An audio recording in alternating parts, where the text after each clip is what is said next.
Bienvenido a Latinoamérica, otro encuentro semanal en Cartago, en nuestro Cartago. Hago grandes los ojos, mirá, porque como me operaron me acostumbro a hacer la vista media chinada.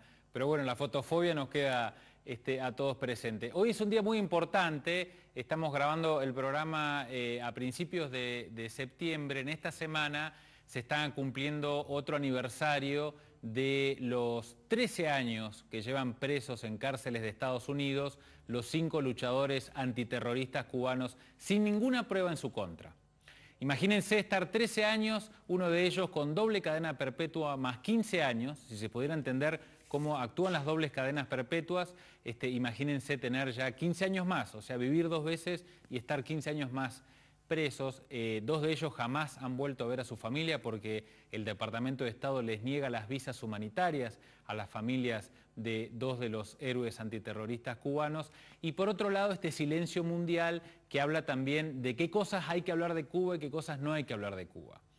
Si Pablo Milanés da una entrevista al Miami Herald y se reproduce hasta en el diario Río Negro, es una buena oportunidad para hablar de Cuba. Ahora, si la UNICEF destaca que la primera vacuna contra el cáncer pulmonar fue descubierta por cubanos y fue donada en forma gratuita para que la cepa pueda ser distribuida en todos los países del tercer mundo, no va a ser una noticia de la cual haya que hablar, sobre todo porque tiene que ver con Cuba. En el caso de los 5 héroes cubanos antiterroristas, en el caso de Gerardo, de Ramón, de René, de Antonio y de Fernando, siguen cumpliendo estas penas sin ningún tipo de pruebas en su contra. Siempre es importante destacar eso, a 10 años de un juicio que fue amañado a tal punto que el propio Departamento de Estado dio por cerradas las investigaciones, un juicio en el que se comprobó que hasta periodistas cobraron para inventar supuestas pruebas de espionaje contra la seguridad de Estados Unidos, y ahí están, en prisión, gallardos y firmes, y de alguna manera enseñándonos a todos nosotros qué es la solidaridad, qué es defender una idea y qué es permanecer digno. Y también una mención muy importante hacia la figura de Gerardo Hernández. Si siempre te maravillás con Mandela, si siempre te impacta cómo un hombre puede resistir tanto atropello psicológico, moral y físico, te invito a que descubras la historia de Gerardo Hernández. Doble cadena perpetua, 15 años de prisión. Una persona que hace exactamente 13 años no recibe ningún tipo de visitas que no esté autorizada por el propio Pentágono. Y ahí está, firme, invicto para todos nosotros. Sea este nuestro pequeño homenaje en estos 13 años que se están cumpliendo y el llamamiento a todas las conciencias de unirse por algo que tiene mucho más que ver si estás de acuerdo o no con lo que pasa dentro de Cuba. La pregunta, ¿te parece justo? ¿Crees que tiene que ver con detalles fundamentales de la vida cotidiana? ¿Es normal que una persona esté presa sin ningún tipo de pruebas y pueda pasar 13 años confinado en el famoso black hole, como se le llama, una celda de castigo de 2x2 con una luz prendida a las 24 horas, que incluso a Gerardo Hernández le ha causado hipertensión a los 40 años? Con este homenaje a los 5 héroes antiterroristas cubanos, abrimos hoy Cartago. Bienvenidos. Estaba acomodando el saco, mirá, cuando grabemos en verano vamos a tener que andar en ojota en el estudio, espero que no se den cuenta. Daniel Hutt, bienvenido. ¿Hutt o Hutt? ¿Está bien? Hutt. Hutt, es un apellido difícil de pronunciar a veces. Sí, origen alemán, pero la pronunciación es Hutt. Hutt, perfectamente. Lo invitamos a Daniel, él es dirigente, secretario general, digo bien, de la seccional capital de ATEN, la Asociación de Trabajadores de la Educación de Neuquén. Para los amigos de Latinoamérica, les cuento que es una de las principales organizaciones, tal vez una de las más sólidas que ha enfrentado el neoliberalismo, tanto en los 90 como en los resabios que hemos tenido acá los patagónicos en mitad de los 90 con el gobierno tan nefasto de Jorge Omar Sovich, que tienen entre tantas barbaridades ese delito máximo de haber mandado una represión que cobró la vida de un luchador como Carlos Fuentealba. Y lo invitamos para hablar porque queríamos tener una charla un poco más profunda y más reposada respecto de las miras y los alcances que una organización gremial, un sindicato, tiene con respecto a un hecho tan fundamental hoy para entender en clave latinoamericana como es la educación, ¿no? Cómo nos estamos viendo, teniendo en cuenta que estamos hablando, Daniel, de la provincia más rica de Argentina, ¿no? Sí, así es. Como decías, ATEN tiene desde su fundación, ¿no?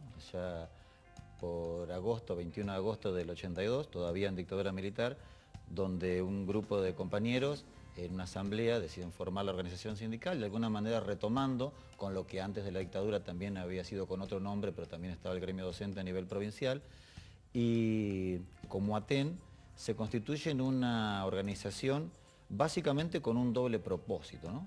En primer lugar, por supuesto, es un sindicato, es un gremio, entonces la defensa de los intereses y de los derechos de los trabajadores, el salario, las condiciones laborales, por supuesto, como todos los gremios.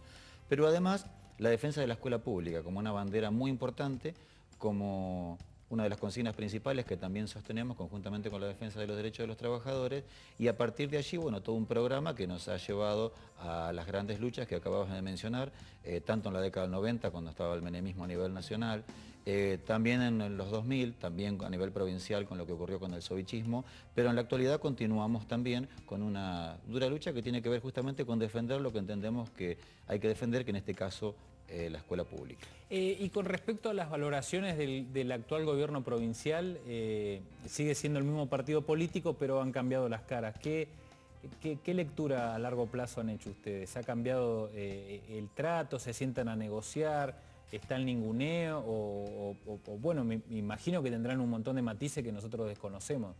Sí, supongo que te referís a lo que fue el cambio del modelo sovichista para esta otra forma, pero MPN al fin. Ajá. Más de 40 años, casi 50 años en el poder, ¿no? En realidad no hubo más que un intento de lavado de cara, un intento de mostrarse como dialoguista, recordemos los primeros momentos, sobre todo del zapajismo. Pero los problemas de fondo continuaron, los problemas donde no se le da respuesta a la escuela pública continuaron, donde no se le da respuesta a los trabajadores continuaron. Nosotros observamos en el sistema educativo una decadencia importante de la mano de la no responsabilidad de parte de la patronal directa, que es el gobierno provincial, pero también responsabilizamos al gobierno nacional en gran parte, sobre todo en las cuestiones que tienen que ver con las políticas educativas, ¿no? Pero a nivel local vemos que las escuelas siguen teniendo graves problemas. Cuando comenzamos los ciclos lectivos, la vedette sigue siendo los problemas edilicios, seguimos teniendo problemas muchas veces con la falta de cargos a cubrir, innumerables problemas que en algunos casos son más de maquillaje, como por ejemplo podrían ser soluciones de reparación, pero en muchas cuestiones nodales, troncales, que tiene que ver con la creación de más edificios que nos hacen falta. El tema de la cuestión edilicia, a veces uno no alcanza a entender el nivel de procacidad con el que el gobierno provincial se maneja, porque no tiene demasiada repercusión, digamos, no es noticia, digamos, que una escuela no tenga agua, o no termina de rebotar en los medios hegemónicos en la Patagonia el hecho de que una escuela no tenga ventanas, ¿no? O no haya aulas. ¿Ustedes cómo lo evalúan y cómo se presenta eso en una guerra de desgaste que el gobierno sabe hacer bien, ¿no? Exactamente, el gobierno lo presenta como suspendieron las clases, evidentemente no quieren trabajar. En realidad el gobierno no dimensiona o no quiere dimensionar o no le conviene dimensionar y comunicarlo en consecuencia a la sociedad, que está siendo, digamos, responsable directo del abandono de la escuela pública, en este caso de los edificios. Nosotros estamos totalmente convencidos, y hablando con cualquier persona que tenga el mínimo de conocimiento se podría dar cuenta que en los meses de diciembre, fines de diciembre, sobre la fiesta, pero sobre todo enero y tal vez inclusive las primeras semanas de febrero, tendría que estar el sistema educativo totalmente acondicionado y sin problemas, no tendríamos que tener problemas. De última podría decir, bueno, por falta de presupuesto no se pudo crear tal escuela o tal salón. Bueno, es discutible, para nosotros no. Creemos y estamos convencidos que están los fondos y no tendríamos que tener problemas en eso tampoco. Pero no hay ninguna explicación y ningún fundamento para el abandono y para el deterioro que después de lo que fue el mes de enero, sobre todo nadie hizo nada en las escuelas. Y nos encontramos en marzo con los alumnos de la escuela y las escuelas reparándose. Lo mismo ocurre en el receso invernal. Durante las 2 semanas de receso invernal no hay ningún trabajo en las escuelas. Cuando comenzamos después del receso invernal, volvemos a tener los problemas de edilicio. Una desorganización total, un abandono total y muestras en la historia de que la no planificación lleva a lo que ocurrió allá por el 2000, incluso en la escuela 197, donde la compañera Silvia Rogetti, en las actividades escolares, en una escuela en construcción, en reparación con la malla cima, pierde la vida. Responsabilidad que se la seguimos reclamando y seguimos culpando al gobierno en este sentido. Y cuestiones como esta, bueno, tenemos muchas. Habla de la dejadez y tiene un sentido político, porque uno podría, digamos, domésticamente hablar de todas las falencias y cada uno de los hechos, pero me interesa rescatar el sentido político. Entendemos por un lado que hay una intención de favorecer a los sectores privados. Siempre tuvo el gobierno de turno esos amigos del poder, a los cuales les conviene que se favorezca un sistema y el otro no, o sea que se favorezca el privado. Que en Neuquén ha crecido mucho, ¿no?, la escuela privada. Que ha crecido mucho y justamente, bueno, el gobierno culpa al sindicato, por supuesto, porque para esto el sindicato parece ser el receptor de todas las culpas. En realidad, quien abandona el sistema público de salud también, pero también de educación, que es lo que estamos hablando, es el gobierno no dando las respuestas que tendría que dar. Esto, digamos, es fundamental y es nodal. Y por otro lado, esta especie de ajuste, ¿no?, que se hace justamente sobre los trabajadores, sobre los asalariados y una transparencia totalmente nula, cero transparencia. Por eso nosotros decimos con una consigna, decimos mayor presupuesto educativo y transparencia en el manejo de los fondos, porque muchas veces presentan cifras que en primera impresión parecería ser que por cada alumno, cuando se hace esta especie de, porque la educación la consideran no un derecho, la consideran, la tratan como un servicio, ¿no? Un commodity. Claro, exactamente. Entonces en esta lógica presentan los números de tal manera que pareciera ser que a cada alumno le corresponde o por cada alumno se invierte, estos son los términos que se usan, tanta cantidad de dinero. En realidad lo que tendría que saber toda la sociedad, que los procesos de licitación son totalmente irregulares, no todo pasa por las licitaciones tampoco, se sigue favoreciendo a los amigos del poder.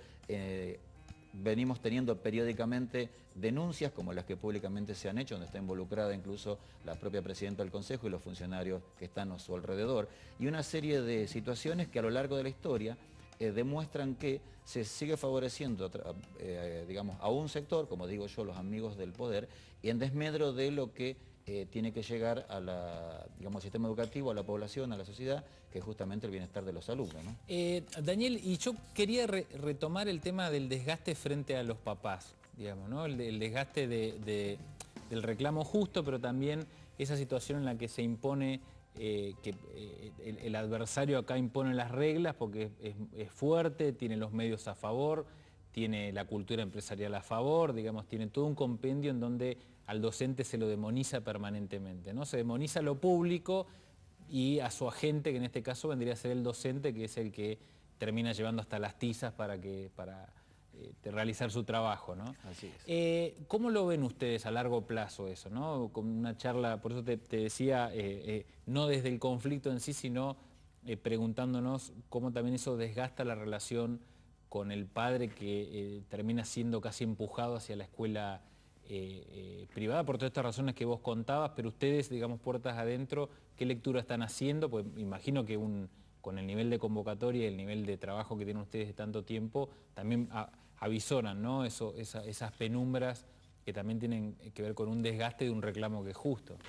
Sí, en realidad lo que tendríamos que decir es que hacer un análisis sobre la sociedad o sobre los padres, sobre la comunidad educativa, cómo lo están tomando, y tendríamos que decir que de diferentes formas. Seguramente que va a haber parte de la sociedad llegada al gobierno de turno y que lo va a justificar de la misma manera que lo promueve el gobierno provincial, responsabilizando al sindicato, porque el sindicato hace paro, claro. En ese sentido se fortalece la escuela privada. Nosotros estamos convencidos de que hay una gran cantidad de padres, una gran cantidad de compañeros y de personas en la comunidad educativa que entendieron que la única manera que sirvió para llegar a determinadas cuestiones tuvo que ver la misma movilización, incluso de los padres. Yo recuerdo en este momento, toda la década del 90 y gran parte del 2000, la comunidad educativa de las escuelas especiales marchando, movilizando, marchas de antorcha, y finalmente de esa manera se pudo conseguir que arriba del Consejo Provincial de Educación, en la cuadra siguiente, esté todo un complejo con las escuelas nuevas.